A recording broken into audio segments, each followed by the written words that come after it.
కళ్ళకు గంతలు కట్టుకున్న 6 వ్యక్తులు ఏనుగు దగ్గరికి వెళ్ళి దాన్ని తాకి ఏనుగంటే ఎలా ఉంటుందో ఆ నిర్ణయానికి వస్తారు. ఓ వ్యక్తి ఏనుగంటే తాడులా ఉంటుందని, This is a rope. ఇంకో వ్యక్తి కాదు కర్రలా ఉంటుందని, It's obviously a stick.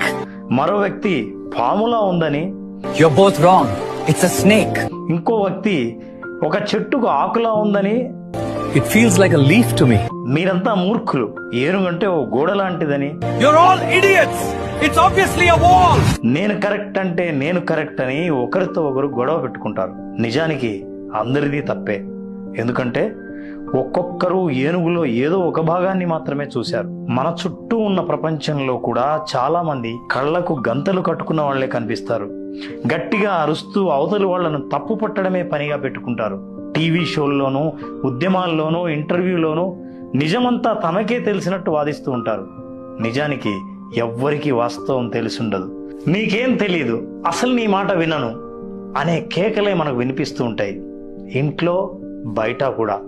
నిజం తెలుసుకోవాలంటే ఒకటే మార్గం, కళ్ళకు గంతలను తీసేయటమే. అరవడం మానేద్దాం, వినడం నేర్చుకుందాం. మీరేమంటారు? కళ్ళకు గంతలు కట్టు